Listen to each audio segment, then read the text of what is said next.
Salut à tous, ici Seb, on se retrouve pour une vidéo critique sur le jeu Legendary Encounters Alien. Alors Legendary Encounters Alien, c'est un jeu sorti en 2014. Ouais, c'est ça, en 2014. C'est un jeu de cartes coopératif, donc de deck building, qui reprend donc la mécanique forcément de Ascension, qui s'inspire de Ascension, de Dominion.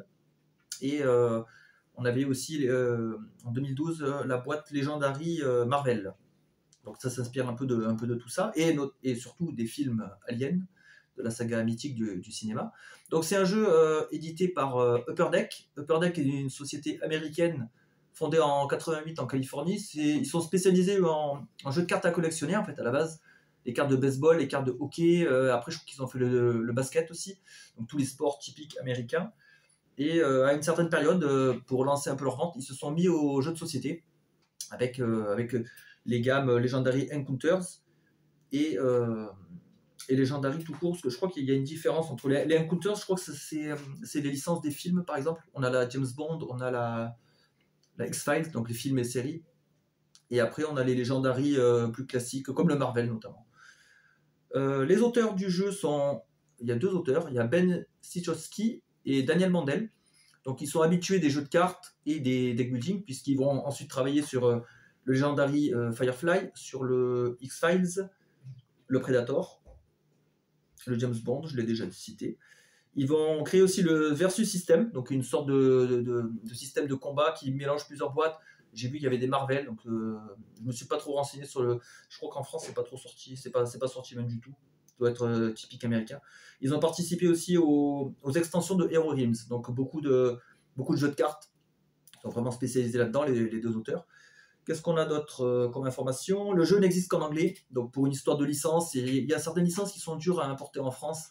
On voit ça aussi sur, encore une fois, je vais citer les Unmatch, avec le Jurassic Park et Bruce Lee. Il y avait certains personnages qui n'ont pas pu localiser. La boîte aussi, Buffy contre les vampires. Donc toujours pour des histoires de licence, de droit, etc., c'est compliqué. Donc c'est vrai que pour l'accessibilité du jeu, voilà, je cherchais le mot, ça va être un peu plus compliqué pour ceux qui ne sont pas habitués de l'anglais. Ça peut être un frein. Donc, comme son titre le laisse présager, on a affaire ici à un jeu sur l'univers Alien. Donc, c'est un univers que j'affectionne particulièrement. J'ai vu les films plusieurs fois de la saga, donc ce sont des films mythiques maintenant. Le premier est sorti en 79, réalisé par Ridley Scott, donc Le 8e passager. C'est un film, une espèce de thriller horrifique dans l'espace. Ça reprend un peu les codes des slashers, comme Halloween, comme Vendredi 13, tout ça. Mais il y a une sauce science-fiction. Donc on est enfermé dans un vaisseau spatial, on ne peut pas s'échapper. Forcément, il y a l'espace dehors. Et il faut survivre à la menace. Donc là, ici, symbolisé par un extraterrestre hyper dangereux. Donc c'est vraiment un film légendaire aujourd'hui. 7 ans plus tard, on a James Cameron, donc réalisateur de Terminator, Titanic, Avatar notamment, entre autres, réalisateur de génie là aussi, qui reprend la licence, la saga, pour Aliens, donc le deuxième volet. Et là, ce sera un film avec une autre orientation. Là, ça sera beaucoup plus axé action. Et action, un peu bourrin et tout ça. Et pareil, là, il développe un peu le lore, notamment avec l'arrivée de la reine alien, etc. Donc aussi, il y a un film culte. Pas vraiment le même genre que le premier, mais tout aussi intéressant. En 92, on a David Fincher, qui est plus habitué, lui, des thrillers, films policiers, tout ça. Si je dis pas de bêtises, c'est le réalisateur de Seven. En 92, donc il va faire le Alien 3. Et celui-là se passe sur une planète carcérale. Donc un peu moins... Enfin, moi, je l'apprécie moins, celui-là. Mais bon, il a quand même son importance dans la série et tout ça. Et moi, ce que j'aime bien, c'est que chaque film Alien va avoir sa thématique et la patte du réalisateur. En 97, on a un Français, Jean-Pierre Jeunet, qui va réaliser le 4e volet, Alien Résurrection. Celui-là, je l'adore, c'est un peu plaisir coupable, parce qu'il est très, il n'est pas super bien réputé, entre guillemets, pas super bien critiqué, mais moi je l'aime bien, j'ai un certain affect avec ce film-là. Ridley Scott va reprendre ensuite le bébé, avec respectivement en 2012 et 2017 Prometheus et Covenant, qui vont un peu développer le lore autour de Alien, notamment les origines, tout ça, avec les architectes, si je dis pas de bêtises, une espèce de race extraterrestre qui serait à l'origine des aliens. J'ai pas forcément aimé moi ces films-là. On a Alien Romulus, sorti en 2024, donc c'est tout récent, hein, de Fede Alvarez. Assez sympa, beaucoup dans l'hommage aux anciens films. Ça reprend beaucoup de situations et de situations et de scènes un peu des anciens films, donc c'est assez sympa, sans pour autant être un grand film. Et la suite est déjà annoncée, donc après Romulus on aura encore la suite, peut-être avec le même réalisateur, je ne sais pas. Et ensuite on a des spin-offs, on a des films comme Alien vs Predator qui opposent les deux créatures légendaires. Bon, c'est pas des grands films, c'est du bourrin classique, basique, voilà. Mais en tout cas Alien, c'est un sacré univers. Et il y a aussi des comics, il y a des jeux vidéo, il y a beaucoup de choses en fait autour de Alien. C'est une saga mythique, hein, comme je l'ai déjà dit. Donc dans le jeu, là, le jeu dont on parle, Legendary Encounters, le but du jeu va être de finir un scénario en finissant 3 objectifs. Chaque joueur joue un personnage représenté par un avatar, et on a tous un deck de cartes basique, donc comme dans Ascension, comme dans Dominion. Plutôt comme Ascension ici, puisqu'on a 2 valeurs. On aura la valeur d'attaque et la valeur d'achat. On aura deux valeurs distinctes dans le jeu. Il va falloir jongler avec les deux et être assez équilibré.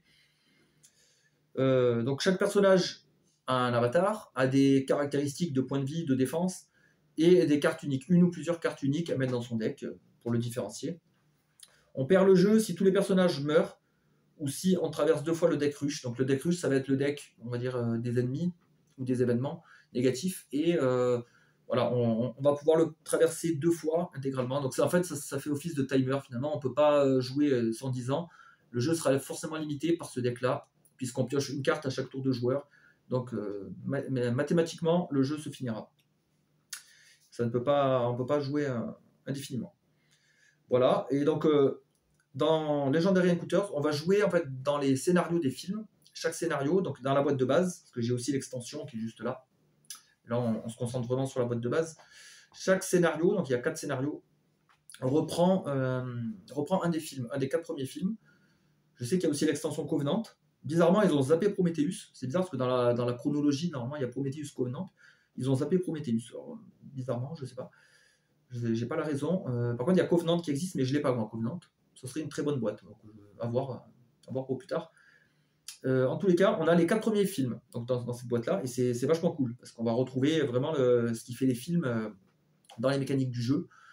Et donc, admettons, on fait le premier scénario, donc ça va se passer sur le Nostromo, et les objectifs vont être, grosso modo, ceux du film. On va faire un petit tour sur la fiche BGG, parce que moi, j'aime bien quand même ces données-là, même si c'est pas une science exacte, c'est pas... voilà, c'est pas une religion non plus, BGG, mais il y a des trucs intéressants, je trouve. Donc le jeu a une note de 7,8 sur 10, donc c'est plutôt une très bonne note, avec plus de 13 000 votes, donc une bonne notoriété. Il est classé 183e, c'est aussi un très bon classement. Hein. Pour un jeu de 2014, je veux dire, il tient le coup. Hein. Et il est plutôt conseillé pour des parties à 3 joueurs, donc là, sur BGG, il y a des classements en fait, où les gens votent pour le nombre de joueurs optimal, donc 3 serait le meilleur. Une complexité de 2,71 sur 5. Donc un jeu vraiment pas compliqué. Hein. Vous allez voir sur les mécaniques, c'est vraiment abordable pour tout le monde, pour peu qu'on se débrouille avec l'anglais. La durée des parties va de 30 minutes à 60, à 1 heure. Quoi. Donc ça va, ça fait plutôt des parties courtes. Mais ça peut être assez brutal, d'où le 30 minutes. 60 minutes, c'est vrai que si on joue à beaucoup, ça pourrait déborder. Et les inspirations, on les a déjà citées avec Dominion, forcément pour l'aspect deck building. Ascension pour l'aspect deck building. L'aspect rivière de cartes, parce que là on aura affaire à un deck building avec rivière de cartes, donc au moment où on achète une carte, une autre vient la remplacer, donc on n'a pas de marché fixe, et forcément Legendary Marvel, parce que Legendary Marvel commençait déjà à mettre les prémices de ce que sera Legendary Encounter Alien. Voilà pour les inspirations. On va maintenant passer à une vue d'ensemble du matériel et critique de l'ergonomie, de la direction artistique, tout ça. A tout de suite. Donc, nous voilà en présence du jeu sur table. Donc, le jeu, et la boîte notamment, contient énormément de cartes. Donc, la boîte contient 600 cartes. Elle contient un espèce d'insert en carton, un peu bizarre, que moi j'ai viré personnellement. Des intercalaires qui ne sont pas notés, en fait, c'est des intercalaires neutres. Donc, c'est à nous de noter, de faire nos catégories dans le jeu. Donc, c'est C'est bon, pourquoi pas, hein. Bon, au moins il y a des intercalaires, on va pas se plaindre. Et par contre, ce qui fait la notoriété des jeux Legendary, il y a une certaine force en fait, c'est ce fameux tapis néoprène. Finalement, on pourrait se dire ouais, c'est un tapis de jeu, c'est pas ça apporte pas grand chose, machin. Ben en fait si, en fait pour l'immersion, ne serait-ce que d'avoir ces visuels, d'avoir les emplacements de cartes, d'avoir tout bien organisé. On a le turn order, donc le déroulement d'un tour, les défausses des différentes cartes, les illustrations du film, etc. L'emplacement de la location et des objectifs. En fait, c'est tellement et les zones de jeu, quoi, surtout avec les scans. En fait, rien que d'avoir ça déjà sous les yeux, en fait, c'est très engageant et ça donne envie de jouer. On est dans l'univers là. Il ne manque plus que mettre une bande son Alien qui est facilement trouvable partout sur n'importe quel site. Et en fait, c'est un régal, quoi.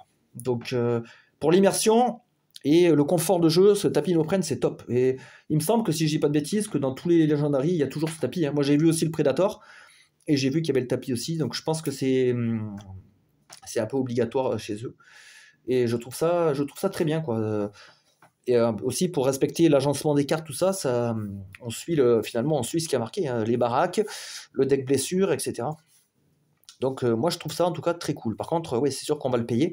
Alors ouais, j'ai pas parlé du prix, mais à la base le jeu était à 70€. Donc c'est plutôt un prix, j'allais dire accessible.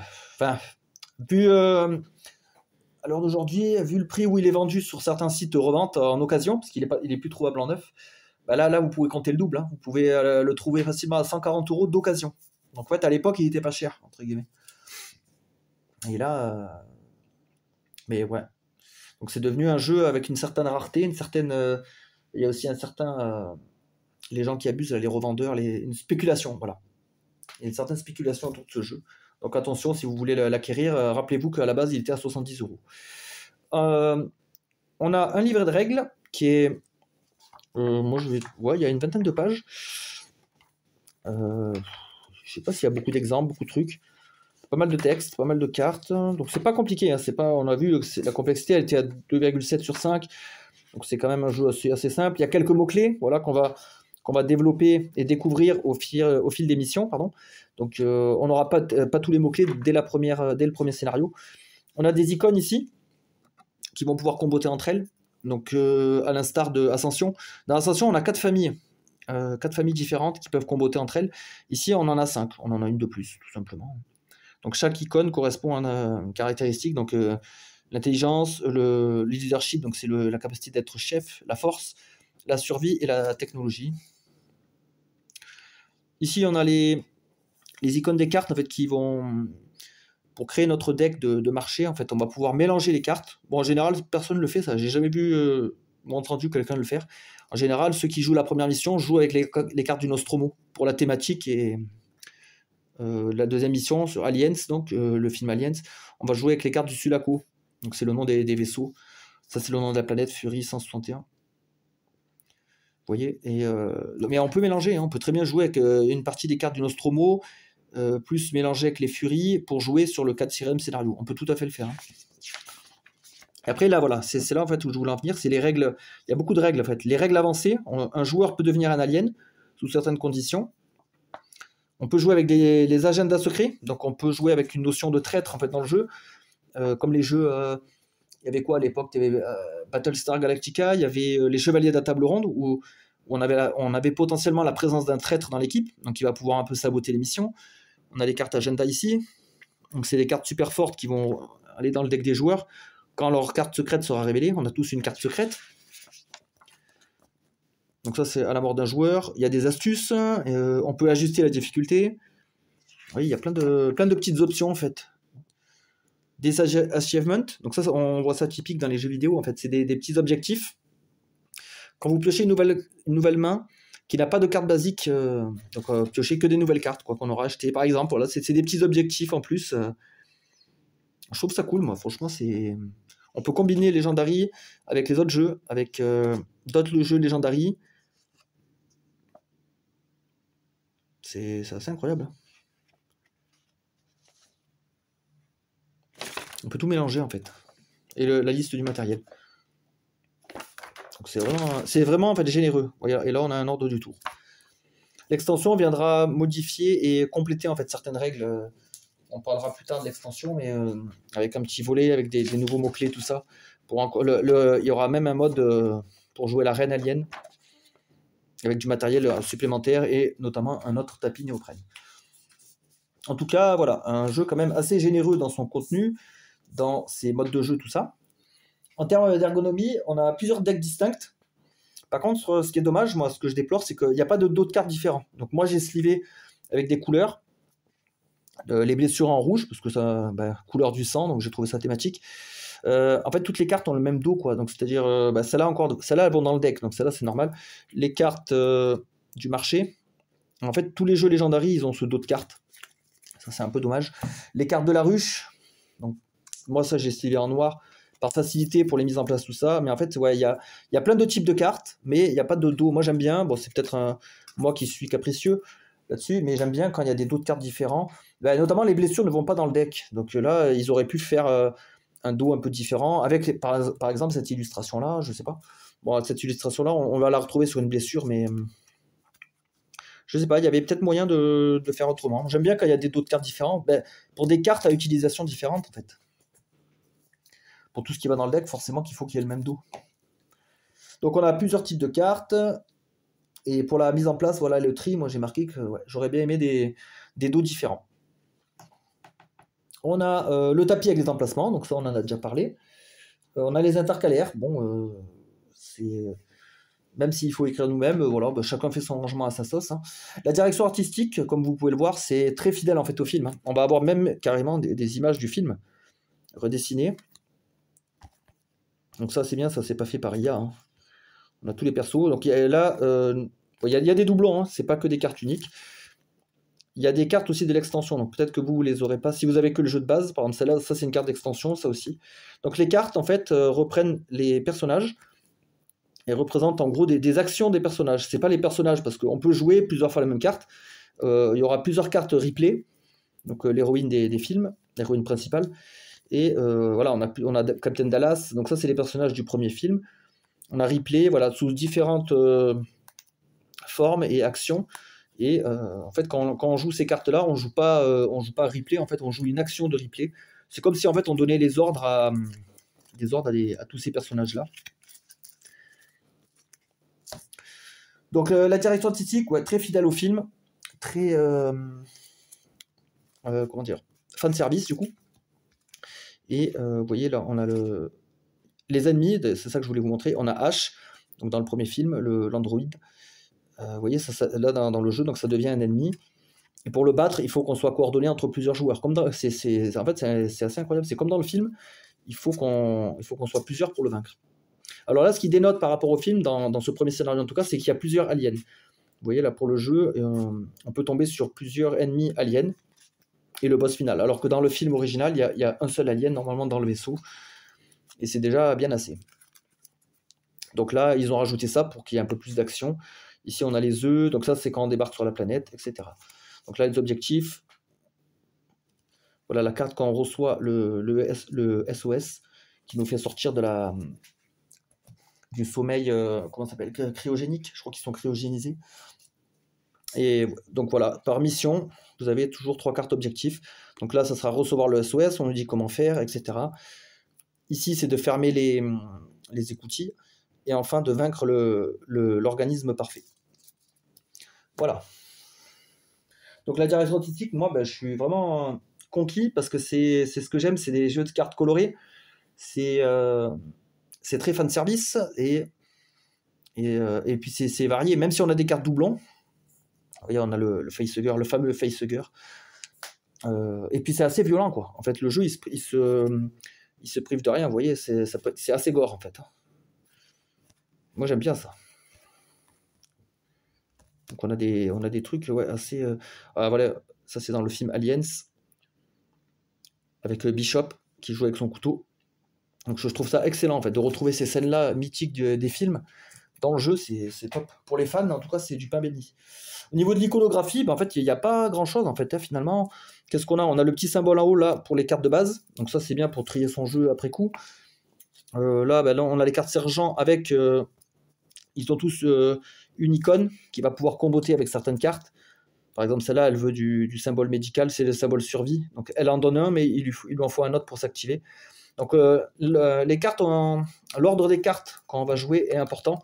C'est-à-dire que si on joue celle-là et celle-là après, on n'activera pas le pouvoir. C'est pas comme dans Star Realm où il y a une rétroactivité, action. Ici, non, il faudra d'abord jouer ça pour avoir le symbole, et après celle-là, et on aura le pouvoir. Pardon. Voilà. Ici, on a en haut à gauche, on a le symbole de la mission. Donc ici, c'est le Nostromo. Ça, c'est le symbole Nostromo. Donc on aura toutes les cartes de Nostromo. Donc au niveau ergonomie, on a 5 symboles. Après, tout le reste, ça va être du texte sur les cartes, hein, ça va être assez basique. Voilà, ici, si j'ai une disquette, je gagne 3 étoiles de plus. Donc les étoiles servent à acheter, les griffes servent à attaquer. Et voilà, vous voyez, après, c'est piocher une carte, vous pouvez scanner jusqu'à 2 chambres, etc. Donc ça, on va y revenir dans les mécaniques et tout ça. En tout cas, au niveau de la thématique du ressenti, le thème est très présent. On a la mécanique du scan, donc ça, c'est vachement bien. Ça reprend le film Aliens. En fait, les ennemis, en apparaissant, en fait, ils vont sortir. En fait, le deck sera comme ça, face cachée. On va le mélanger et ajouter des cartes de base pour un peu proposer de la variabilité aussi et moduler la difficulté. Donc c'est à ça que sert le deck. Les cartes vont arriver en jeu face cachée. Elles vont arriver par le circuit de ventilation, ici. À chaque tour de joueur, on va ajouter une carte donc, qui va pousser la précédente. Hop. Au fur et à mesure, ça va avancer, jusqu'à arriver ici. Et là, si on doit pousser la carte arrive en zone de combat. Si c'est un alien, je dois l'affronter. Voilà. Là, par exemple, hop, l'alien me fait face, je devrais le combattre, ou alors il va m'infliger des blessures. Et là, ce qui est intéressant aussi, c'est que déjà, on ne voit pas quelle menace arrive en face, parce que comme dans le film Alien, en fait, les aliens sont très mobiles, se déplacent dans les conduits de ventilation ou dans des petits espaces exigus, et en fait, ils surgissent devant nous au dernier moment. En fait, c'est symbolisé dans le jeu par ce mécanisme-là. On ne sait pas quelle menace se cache là-dessous, et des fois, c'est des événements, des fois, c'est des objectifs, en fait. Donc, on est obligé de scanner les pièces en utilisant notre valeur d'attaque. Et du coup, quand on scanne, on va pouvoir révéler les cartes. Donc, si on révèle par exemple un alien, on sait que l'alien, par exemple ici, il ne peut pas nous attaquer tant qu'il est là. À part certains aliens ont des pouvoirs pour attaquer à distance, mais la plupart ne peuvent pas attaquer tant qu'ils ne sont pas en zone de combat. Donc on va pouvoir anticiper, on le voit arriver ici, on sait qu'il est dans locker, c'est les casiers pour les armes, on sait qu'il est dans la salle d'armement, ensuite il va arriver au laboratoire, le medlab au laboratoire, et ensuite dans le airlock, le sas de décompression, et après il arrivera en zone de combat. Donc on a le temps de se préparer, d'acheter des cartes de combat, etc. Et autre mécanique intéressante et je trouve assez thématique, c'est que l'ennemi, quand il est là, chaque ennemi dans cette zone va nous faire une blessure en fin de tour. S'il y a 2 ennemis, je prendrai 2 blessures. Et les blessures, on ne sait pas où est-ce qu'ils nous touchent, parce que le deck est mélangé. Et donc, en fait, comme dans un combat, dans un combat, en fait, on ne sait pas où l'ennemi va nous taper. Et donc, quand on prend une blessure, on pioche une carte. Et là, on a peur, parce qu'on ne sait pas ce qu'on va piocher. Vous voyez, là c'est 3 points de dégâts. Donc là, les points de vie, par exemple, lui, il a 12, c'est un androïde, donc ça va être un synthétique. Il a beaucoup de points de vie, mais tous les personnages n'ont pas autant. Lui, il a que 9. Donc là, s'il prend un 3, déjà, ça lui fait vachement mal. Bon, en même temps, vu l'illustration, on peut comprendre. Il y a du 1 dégât. Alors ça c'est des dégâts qu'on peut soigner. Ça aussi, c'est vachement bien au niveau mécanique. Ça, c'est des dégâts rouges, là. On ne peut pas les soigner, ceux-là. C'est des blessures permanentes. Donc, au fur et à mesure, notre barre de vie se réduit. Alors, des fois, on a de la chance. Close call, donc on a failli être touché, on a 0 dégâts. Des fois on a 2. Ici, en fait, il a transpercé notre main. Donc au début de notre tour, on devra défausser 2 cartes de notre main. Je trouve ça marrant. Celle-là, c'est la même que tout à l'heure, mais en plus compliquée, plus douloureuse. Celle-là, on peut la soigner, la blanche. Celle-là, on ne peut pas la soigner. Qu'est-ce qu'il y a qui est intéressant aussi? Ah, celle-là, elle est bien, celle-là. Quelqu'un à l'aide. Quand vous piochez ça, un autre joueur peut montrer une carte survie pour annuler ça. Donc là, je suis attaqué par ce petit facehugger. Je suis en train de me débattre et tout. Un joueur avec ce symbole-là pourrait très bien venir m'aider. Par contre, si le joueur c'est un traître et qu'il a ce symbole-là, qu'est-ce qu'il va faire? Il va dire, non, moi j'ai pas ce symbole-là dans ma main. Alors qu'en fait, il peut très bien l'avoir. Justement, c'est tout le truc de jouer avec le traître. Attaque massive, donc là, c'est 5 dégâts directs. Hein, c'est quasi mortel.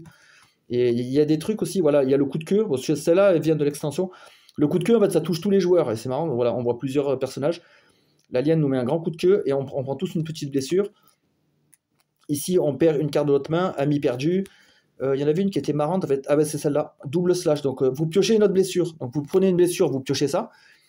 Et du coup, après, vous en prenez une autre, vous pouvez très bien prendre celle-là en plus, et ça vous fait 4 dégâts en un tour. Donc même sur les blessures, ils ont réussi à trouver des petites mécaniques intéressantes, et qui font qu'on a toujours peur. On a toujours peur de prendre une blessure, on peut se prendre le 5, on peut se prendre un 3 qu'on peut pas soigner, et après, c'est de pire en pire, quoi. Celle-là aussi est excellente. Elle représente une blessure quand on est à l'objectif 1. Quand on est à objectif 2, voilà, elle représente 2 blessures et 3 à l'objectif 3. Parce qu'en fait, c'est un saignement. Donc, plus le temps avance, plus on saigne, plus on s'affaiblit. Je trouve ça incroyable. Franchement, vous voyez, c'est incroyable. Il y a une recherche dans les blessures, tout ça. Je trouve ça assez incroyable. Ils se sont cassés la tête, ils n'ont pas fait juste une valeur de dégâts, ou ils auraient pu faire un truc encore plus simple, mettre des jetons dégâts, voilà, l'alien a une force de 3, il vous fait 3 dégâts par tour, mais là c'est bien, parce qu'on va piocher dans un deck, on ne sait pas ce qu'on a. Splash damage, donc des dégâts qui éclaboussent, donc là le sang acide de l'alien, en fait elle lui tire dessus, le sang des aliens est acide, ça brûle son collègue, donc le prochain joueur pioche aussi une blessure, donc une blessure peut impacter aussi un autre joueur. Ici, ça c'est slow gestation, en fait, on est contaminé par un alien, et il est en train d'être en gestation dans notre ventre. Et donc ça, quand on le pioche, tuer ça et gagner un chestbuster. Ouais, après, on est quasiment mort, parce qu'après, c'est que la bête est en train de se développer dans notre ventre et veut sortir ensuite. Donc là, quand on a ça, on est dans la merde. Sauf que vu que c'est une carte... Ah non, celle-là, elle va dans le deck des joueurs. Donc c'est ce que je fais moi, vu que je l'ai sleevée en rouge, quand je l'ai dans mon deck, en fait, je prends la carte et je la sleeve en transparente pour qu'elle puisse s'intégrer dans mon deck et que je ne puisse pas la reconnaître. Et en fait, c'est quand on peut la détruire, cette carte. Si elle est dans notre défausse, on peut la détruire avec certains effets de carte. Il faut la détruire justement parce que au fur et à mesure, elle empire en fait la carte. Et on a même un facehugger dans le deck blessure. Donc des fois on prend une blessure, voilà, un facehugger qui nous saute dessus. C'est assez marrant. Donc voilà pour l'aspect mécanique, thématique. Moi je trouve que c'est vraiment très fidèle au film et à la sensation d'Alien et tout. C'est vraiment très fidèle. Avec les illustrations et les scénarios aussi. Quand on joue le premier, chaque scénario en fait apporte des mécaniques. Par exemple, dans le deuxième, il va falloir aller sauver les otages. On doit sauver Newt. On a la petite fille là, que Ripley prend sous son aile. On va pouvoir la sauver. La reine alien va surgir à la fin. Ça sera le boss de l'épisode 2, etc. On a, ce que j'adore dans le scénario numéro 4, on va avoir des zones inondées, comme dans le film, et on va avoir les aliens qui nagent. Les aliens qui nagent, on le voit dans une scène du film. Et en fait, il y aura des cases inondées, donc par exemple cette case-là inondée, et quand l'alien nageur rentre dedans, en fait, on nous dit mettez-le directement en zone combat. Donc en fait, il nage tellement vite, il est tellement mobile, hop, qu'il arrive direct en zone combat. Et je trouve ça incroyable. Ici, dans celui-là de scénario, on a des zones avec du brouillard. Si je dis pas de bêtises, oui, c'est les cartes événements. Les cartes événements sont des cartes neutres qui vont avoir des effets différents selon les scénarios. Donc tout est indiqué ici. Non, le brouillard, c'est peut-être dans le film 2, je sais plus. Ouais, c'est dans le film 2, le brouillard. Dans le brouillard, donc du coup, on a plus de mal à chercher. Le scan va être augmenté, etc. Donc je trouve que ils se sont vraiment creusés pour trouver des mécaniques intéressantes. Et sur chaque film, on aura des trucs différents dans le paquet ruche. Donc ça, c'est la ruche. Et aussi dans le paquet ça, c'est le marché. Ça, c'est là où on va pouvoir... Donc ici, c'est le QG. Il y aura 5 cartes d'affichés. Et en fait, chaque carte... il y a des cartes avec des capacités à l'achat. Donc ça, c'est les effets Fate dans Ascension, par exemple. Donc dès qu'on achète... Non, la Fate, je crois que c'est quand la carte arrive en jeu. C'est quand elle arrive dans le marché, en fait, la Fate. Si je dis pas... Ouais, je crois que c'est ça. Mais il y a aussi l'effet dans Ascension, et même dans Dominion, où quand on achète une carte, sur certaines cartes, on a un effet directement. Ça, j'adore, c'est très dynamique. Il y a des cartes qu'on achète, par exemple, qui peuvent venir sur notre deck. Il y a plein de trucs. Et il y a aussi l'effet, en multijoueur en tout cas, qui marche bien, c'est le Coordinate. J'ai 2 cartes. Le Coordinate, c'est pour pouvoir aider un joueur. Donc ça, c'est cool aussi. Et d'ailleurs, en multijoueur, il va vraiment falloir jouer avec les Coordinates. C'est un mot-clé assez important pour pouvoir aider nos collègues. Donc voilà. Après, hop. Donc voilà pour les mécaniques. On a des combos de cartes, donc comme ça je vous en ai déjà parlé, comme Ascension ou Star Realm, etc. Attention à l'ordre d'activation des cartes, ça on l'a déjà évoqué. On peut scanner donc les cartes comme dans les films. Parce que dans le film, c'est surtout dans Aliens où les personnages ils ont un espèce de scan et ils scannent en fait pour repérer les aliens à distance dans une scène mémorable. Les blessures différentes, donc ça on les a déjà abordées. La mort est punitive, donc il y a une façon en fait dans le jeu, c'est notamment d'être infecté par un facehugger. Le facehugger peut nous sauter dessus, si on n'arrive pas à le tuer rapidement, il va pondre en nous, et ensuite, donc cette carte va rejoindre notre deck, et dès qu'on va la piocher, en fait, l'alien va sortir de notre ventre, va nous tuer. Par contre, le joueur qui meurt de cette façon, donc ça c'est valable que pour le multijoueur, en solo ça marche pas, en solo on perd directement. Quand on est en multijoueur, le joueur qui est mort par Chestbuster devient un alien, et on a un deck alien, on a plusieurs types d'aliens, donc comme les cartes comme ça, là, avec plusieurs stats et tout, et le joueur donc, va pouvoir devenir un alien et pouvoir attaquer les autres joueurs, donc ça c'est hyper marrant. Et au moins ça lui permet de continuer à jouer. Par contre, si on meurt, je crois classiquement, je crois pas qu'on devienne un alien. Par exemple, si on meurt sous les blessures, je crois que non. Je crois qu'on peut pas faire autrement. Donc le traître potentiel, ça on en a parlé aussi. En termes d'équilibrage, c'est assez difficile en solo pur, avec un personnage, qu'on peut très bien jouer 2 persos, ça se fait assez facilement. Mais le solo, il fonctionne. Il y a juste que c'est un peu plus compliqué, parce qu'il y a des cartes, notamment ici, on a vu tout à l'heure, qui nous dit prenez une blessure et le prochain joueur prend aussi une blessure. Dans ce cas-là, vu qu'il y a un seul joueur, on en prend 2. Il y a aussi sur la carte de vaisseau, là, sur le premier objectif, vous et le prochain joueur piochez chacun un strike, donc une blessure. S'il n'y a pas d'autres joueurs, on en prend 2. Un peu plus complexe. Après, il y a aussi le coordinate qui marche pas, il marche pas pareil en fait en solo. Ils ont un peu modifié le truc et ils vont le remodifier aussi là. L'extension va changer la façon d'utiliser le coordinate. Je sais plus c'est où. Ah oui, c'est là. Game variant. Coordinate in solo play. Donc il y aura encore une variante parce que ça marche pas bien en fait en solo. Ce que je trouve bizarre, ce que je reproche dans ce jeu-là de deck building, c'est qu'il y a peu de façons d'épurer le deck. En fait, tout au long de la partie, on a un deck de départ avec 5 cartes d'attaque, c'est Grunt, et des spécialistes qui nous donnent de l'achat. On en a 7.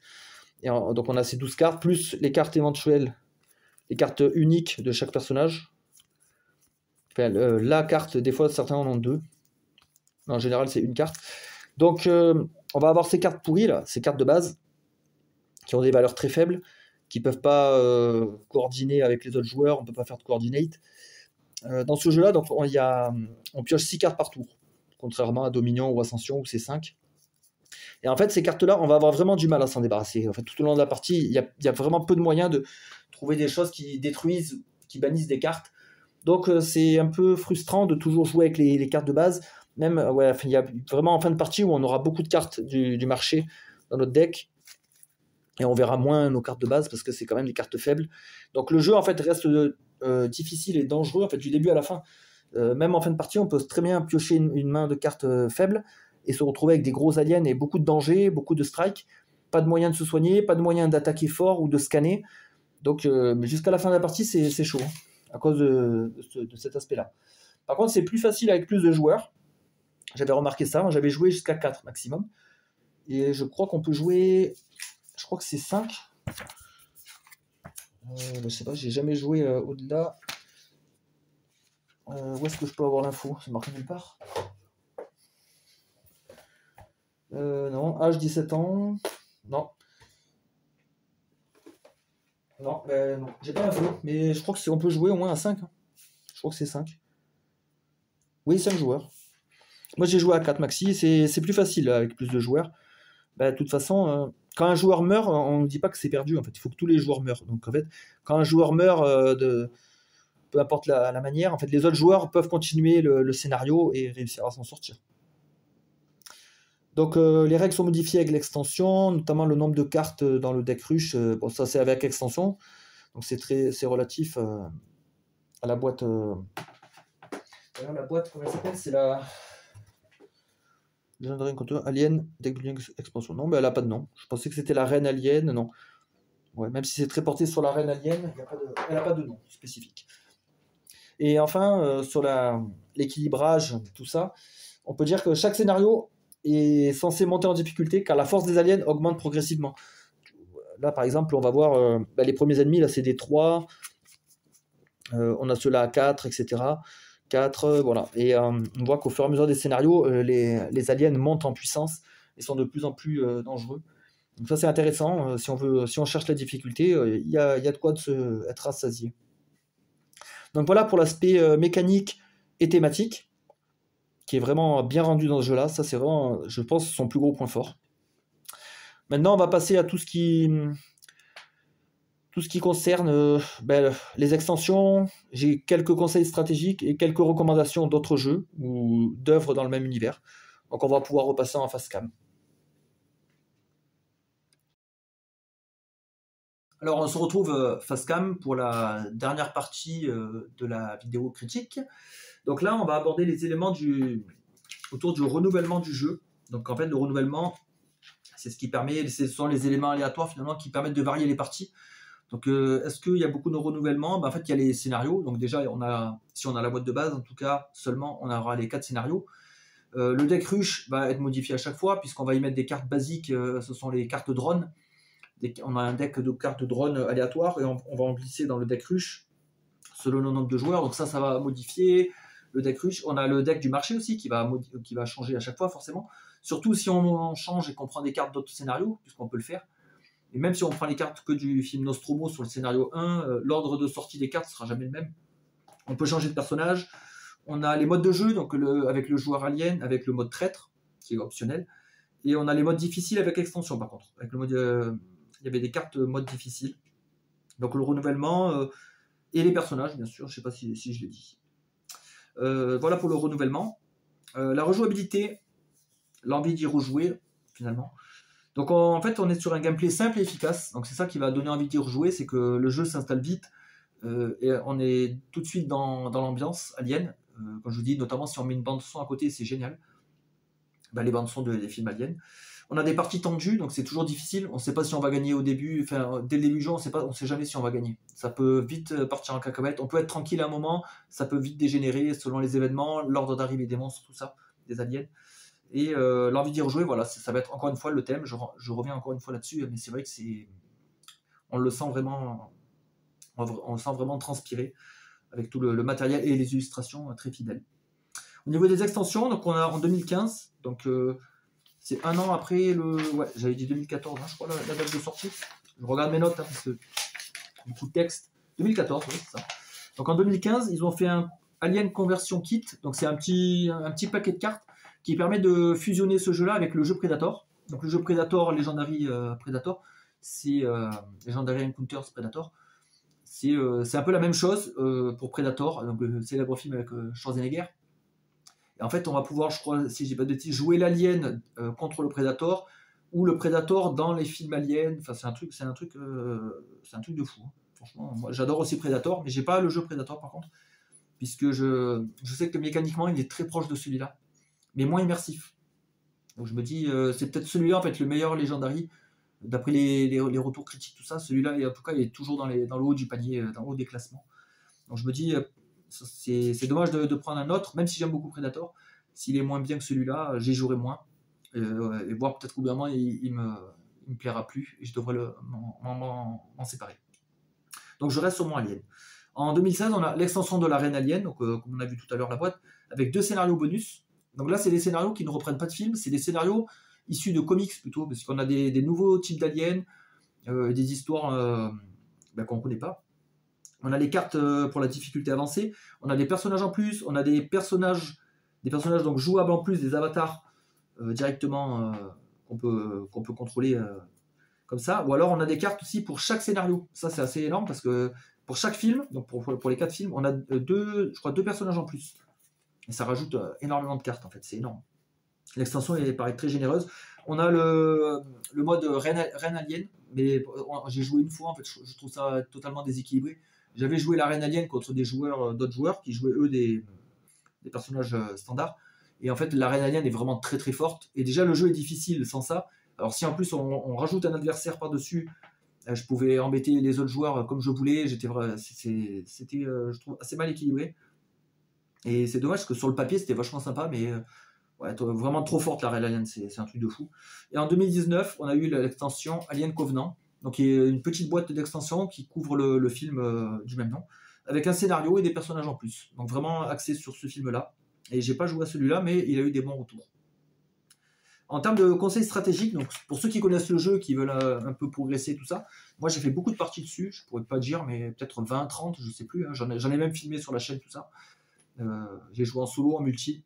Donc moi je vous conseille d'acheter des cartes de même famille, ça paraît logique comme ça, mais il faut vraiment s'y tenir pour déclencher les combos, en fonction de son personnage de départ. Donc si j'ai un personnage qui est plutôt survie, ben, il faut que les autres joueurs me laissent plutôt les cartes de survie, à moins qu'il y ait un trade dans l'équipe et qu'il s'affosse tout. Mais si je peux accéder à toutes les cartes de survie et déclencher mes combos à chaque fois, ben c'est un plus, forcément. Et pareil pour l'attaque, pareil pour le leadership, etc. Acheter des cartes avec coordinate pour aider ses partenaires. Donc plus on a de coordinate, si moi j'ai une coordinate, j'aide mon voisin de gauche, lui il va aider son autre voisin, etc. Et en fait, c'est comme si on jouait 7 cartes, quoi. Au lieu d'en jouer 6, si quelqu'un me fait une coordinate, c'est comme si j'avais 7 cartes. Donc essentiel de jouer avec cet effet-là. Acheter beaucoup de cartes pour améliorer son deck, car il y a peu d'épures. Donc comme on ne peut pas beaucoup se séparer des cartes pourries, bah, du coup à l'inverse, achetez beaucoup de cartes. Comme ça vous aurez en proportion, vous aurez beaucoup de bonnes cartes dans le deck. Et si vous pouvez épurer, bah, bien sûr il faut épurer, hein, comme dans tous les deck building. Épurer son deck quand on peut, bah, je l'avais noté juste après. Attention, après avoir scanné une pièce, d'avoir assez de force pour combattre un facehugger. Ça c'est dangereux, il y a le scénario, je crois que c'est dans le 2, où il y a beaucoup de facehugger dans le deck rush. Donc dès qu'on scanne la zone, si on révèle un facehugger, il nous saute à la gueule. Et si on ne peut pas le combattre et que les autres joueurs n'ont pas d'attaque, le facehugger va pondre en nous. Donc attention, quand vous scannez, il faut être vigilant à ça. Il faut s'y attendre. En fait, quand on connaît les films, on connaît les dangers, on connaît les ennemis potentiels, il faut jouer avec ça, hein. Dans le film 3, par exemple, dans le troisième film, le scénario numéro 3, il y a des facehuggers qui vont aller dans le deck marché. Donc à ce moment-là, il faudra peut-être moins acheter de cartes. Plus vous achetez de cartes, plus vous révélez de cartes, notamment des facehuggers. Donc ça c'est marrant, ça, des facehuggers qui se cachent partout, qui sont dans le deck blessure, ils sont dans le deck rush, ils sont dans le deck d'achat, voilà, ils sont partout. Et ça c'est comme dans les films en fait, ils sont partout, ils sont tellement petits qu'on ne les voit pas. Ça c'est assez thématique aussi. Et j'avais marqué, oui, en conseil stratégique, rejouer les scénarios pour connaître les pièges et les objectifs, hein, parce qu'au bout d'un moment on sait ce qu'il faut faire, etc. Donc ça aide vachement. En recommandation, si vous voulez des jeux de société dans le même univers, dans l'univers Alien, il y a le Nemesis de Awaken Rins.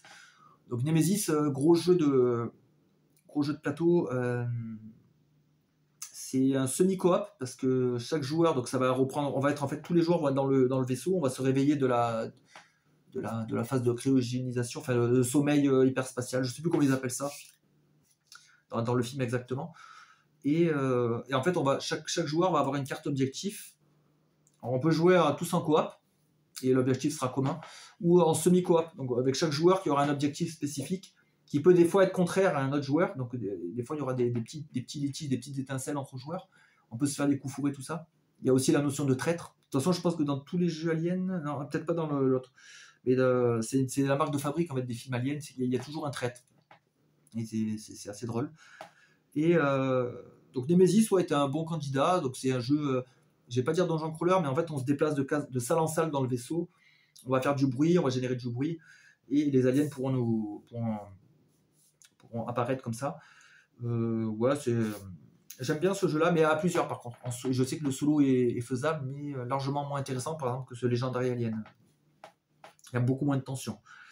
Donc vous avez Nemesis et vous avez Alien Another Day in the Corpse. Donc là c'est un jeu, là celui-là est un peu plus donjon crawler parce qu'il y aura plusieurs scénarios là aussi. Et en fait on va placer des tuiles, si je dis pas de bêtises, avec des cases. On va diriger une escouade de Marines. Donc là c'est un jeu beaucoup porté sur l'action, surtout l'action du film Aliens. Avec tous nos Marines, on va devoir les équiper. On va les contrôler, les faire se déplacer sur les cases. Les aliens on va les voir en fait concrètement sur le plateau. Ils vont se rapprocher et on doit leur tirer dessus, etc. Et traverser toutes les zones, accomplir les objectifs, tout ça. Donc voilà 2 jeux dans la gamme, dans la thématique alien. D'ailleurs, il y en a aussi un dernier là que j'ai pas noté, c'est le Undead. Il y a un des jeux Undead qui est Alien. Donc je crois que le premier Undead c'est Piège de cristal, Tobayashi Tower. Je crois que c'est ça. Et le deuxième, c'est sur Alien aussi. Donc vous avez celui-là. qui est un espèce de jeu d'adresse. En fait, pour tuer les aliens, il va falloir jeter un jeton dans une boîte et vraiment cibler la bonne partie. C'est un petit jeu de cartes, un petit jeu solo. Vous avez aussi celui-là, c'est vrai, je viens d'y repenser là tout de suite. Sinon, après, en recommandation, en œuvre, vous avez les films, forcément. Hein. Moi, je vous invite à aller voir les films. Ce sont des films mythiques et à voir toute la saga dans son ensemble. Hein. Même si certains films sont moins bons, de mon point de vue en tout cas. Vous avez les jeux vidéo, il y a notamment Alien Isolation, qui serait un très bon jeu. Moi, j'y ai pas joué. Vous avez les comics Alien. Il y a peut-être des romans aussi, je me suis pas renseigné, mais certainement. Hein, je sais que c'est un univers très étendu. Après, en recommandation, en jeu de deck building coopératif, moi je peux vous citer, j'ai G.I. Joe deck building que j'aime beaucoup, donc c'est aussi un deck building à rivière, et vachement dynamique, donc il reprend un peu moi ça me fait penser pas mal à ce Legendary, avec la rivière de cartes, avec les dangers, avec les missions, il y a une espèce de ce feeling là, et j'aime beaucoup celui-là. Il y a Iron Sand aussi en coopératif, par contre Iron Sand aura un marché fixe, il n'y aura pas de rivière de cartes, donc pour ceux qui n'aiment pas le marché fixe comme Dominion, vous pouvez passer, voilà. Iron Sand, il y a aussi son petit frère Astronite, où là c'est le même concept que Iron Sand, on doit battre un boss en étant en coopération, et par contre il y a des petites rivières de cartes. C'est pas vraiment une rivière, c'est qu'il y a 6 tas de cartes de marché différents, et à chaque fois qu'on achète une carte, une autre est révélée. Donc vous avez la sensation de la rivière, tout en ayant la sensation aussi d'un Iron Sand. Vous avez Slay the Spire en coopératif deck building, qui marche très très bien, Slay the Spire, forcément, un excellent jeu. Et sinon, les autres jeux de Legendary, hein, vous pouvez toujours essayer le Predator, parce que les mécaniques sont similaires. Donc vous avez le Predator, après ça va de la thématique. Vous avez le James Bond, le Buffy contre les vampires, le X-Files, etc. Il y a le Matrix aussi, j'ai vu qu'il y avait le Matrix qui était sorti, qui avait des bonnes notes. Voilà pour les recommandations. Donc on va passer à la conclusion. Hein, on va commencer avec les points positifs. Donc, une adaptation très fidèle au matériau de base, fin de service assuré et c'est top pour ceux qui aiment les films aliens et l'œuvre. Une œuvre innovante pour l'époque, coopératif, jeu très thématique, le système de blessure, j'adore, le mode traître, le joueur alien, les cartes de la ruche qui avancent face cachée, on ne sait pas ce qu'on doit découvrir derrière, donc on a toujours peur, cette sensation de stress. D'ailleurs, c'est mon point suivant, le stress au fur et à mesure de l'avancée des cartes Hive, donc ruche, et l'apparition des aliens dans la combat zone. On prend du plaisir à construire son deck, améliorer petit à petit son jeu, la montée en puissance des deck building, donc ça c'est toujours, moi c'est ma mécanique préférée, donc forcément je prêche pour ma paroisse. En tout cas en termes négatifs, difficulté à le trouver à le prix décent, investissement financier pour du matériel de faible qualité, hormis le tapis néoprène, les cartes sont un peu faiblardes, donc moi je sleeve mes jeux, donc ça a fait un budget supplémentaire, déjà que le jeu est plus cher aujourd'hui qu'à son époque de sortie. Donc ça peut être un frein. Il y a l'anglais aussi, donc ça c'est des problématiques, c'est pas lié au jeu, mais c'est des problématiques d'accessibilité. La répétitivité des scénarios, donc certaines personnes ne veulent pas rejouer le scénario. Voilà, ils savent que le scénario 1, il y a tel ennemi, il y a tel machin, tel événement, ils veulent pas le rejouer. Donc bon, moi ça me dérange pas. On connaît à l'avance ses objectifs et donc les dangers. On a moins peur, c'est vrai. Il aurait fallu faire un mode scénario aléatoire. On aurait pu faire, j'imaginais ça l'autre fois, faire des scénarios un peu aléatoires en mélangeant les différents objectifs. Pourquoi pas, hein. C'est assez simple mécaniquement. C'est vrai que c'est pas un deck building qui va révolutionner le Schmilblick. C'est des mécaniques déjà vues, notamment dans l'Ascension, sauf que là c'est en mode coopératif. Et il y a la problématique des cartes, la problématique liée aux rivières de cartes. Donc c'est vrai que la rivière, ça c'est pas que pour ce jeu-là. Hein. Il peut y avoir que des cartes très chères ou que des cartes qui nous intéressent pas. Et en fait on est bloqué avec ça parce qu'il n'y a pas de moyen de faire tourner la rivière. Tant qu'on n'achète pas de cartes, il n'y aura pas une nouvelle qui vient remplacer. On peut se retrouver avec des situations bloquantes. Voilà, ça c'est relatif aux rivières. En conclusion, donc c'est toujours un jeu aussi plaisant aujourd'hui, malgré des mécaniques un peu vieilles, un peu dépassées. Le jeu fonctionne toujours, la DA et le thème sont les forces du jeu. Voilà. Donc, voilà pour la critique de Legendary Encounters Alien. J'espère que vous avez apprécié. Moi j'aime beaucoup ce jeu, même s'il a fait son temps, même si j'ai d'autres deck building en compétition avec lui, pour le solo, pour le coop et tout. C'est un jeu que je garde et que j'affectionne particulièrement. Voilà. Donc, prochaine critique, je sais pas. Moi, j'avais pensé peut-être à faire un G.I. Joe Deck Building, qui est un jeu aussi que j'aime beaucoup. Et il y a beaucoup de choses à dire là aussi dessus. Soit celui-là, ou soit je sais pas, on verra. Peut-être Iron Sand, ou des jeux que je connais bien en tout cas, ou que j'ai beaucoup joué. Voilà, donc je vous souhaite une bonne journée et à la prochaine.